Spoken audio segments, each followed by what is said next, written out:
mbokk yi ñu ngi leen di nuyu di leen jaajëfal ci ànd beeg safoo beeg rajo Touba Fall FM 105.5 rajo ñëpp fii kulli laylin wa nahaarin di jaajëfal internet di ñuy seetaan ak di ñu déglu ci Mourad TV ci YouTube bi di leen ñaan ngeen gën a abonné di like ak di partager vidéo yi del si war na nag yéen ci seen woppo bi di bis ni tey ngeen koy am bët bu yàlla sàkk diirub koor gi di ci ànd ak Abba Bousso Imam Yali.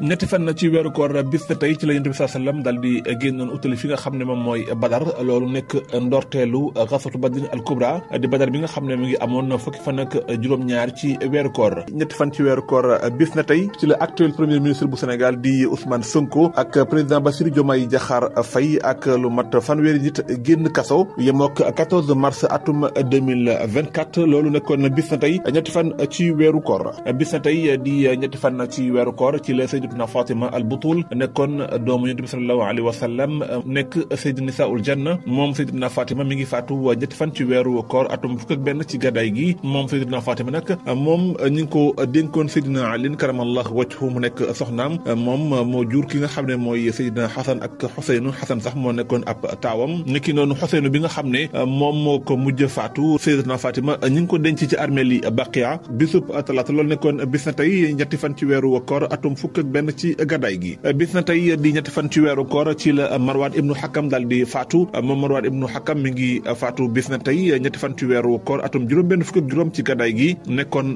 ñeenteelu xalifa Amawiyu yi bokk ci giir Banu Umayya ginnaaw bi nga xamee ni Muawiya faatu na niki noonu doomam ji di Yazid bun Muawiya niki Muawiya Saani bi nga xam ne dafa defoon tanazul maanaam démissionné bàyyi xilaafa gi moom Marwan nag bokk na ñi nga xam ne ñoo indiwaat xilaafa gi daal koy gën a dëgëral moom mi ngi faatu bis na tey ñetti fan ci weeru koor waaye mi ngi bàyyee doomam ji di Abdul Malik mi nga xam ne moom moo ko wuutu nekk juróomeelu xalifa état Amawiya bis na tey ñetti fan ci weeru koor ci la ñu folli Ubaydullah ibnu Mahdi ca fa nga xam ne moom mooy Misra moom mu nekkoon gouverneur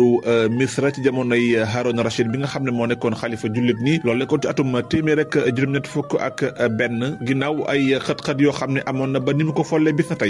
tey ñetti fan ci weeru koor ci la al Mustansir billah bokk ci état Amawiya jëloon fi nga xam ne moom mooy Espagne di Andalus loolu nekkoon ci atum 350 bisub alxames ci gàddaay gi turam di alxakam ibnu abdurrahman ñu ko dakkantale al mustansir billah abul aas bis na tey la jëloon gouverneur Espagne bis na tey di ñetti fan ci weeru koor ci la Jalal dawla sultan dal di dugg fi nga xam ne moom mooy réewum Bagdad nekkoon ñetti fan ci weeru koor atum 418 ci gàddaay gi Abu Tahir la tudd mi ngi bokk ci état al buyhiyuna yi defoon na ab tour bu mag ba ni mu ñëwee fi nga xam ne moom mooy Bagdad lépp ngir gën a yaatal nguuram loolu nekkoon bis na tey ñetti fan ci weeru koor bis na tey di ñetti fan ci weeru koor ci la général bu mag bi nga xam ne mooy Sadi al muslimu Rabih ibnu Zubayr daal di faatu ñetti fan ci weeru koor atum 1307 yemoo ko 22 avril atum 1890 moom al muslimul amir Rabih ibnu Zubayr ci la faatu bi nga xam ne moom moo taxawal mamlakatul islamiyya ca fa nga xam ne mooy Tchad ginnaaw ay jàppante yu amoon ak français yi kon moom mi ngi faatu bis na tey ñetti fan ci weeru koor mu ngoog mu nekkoon seen wopp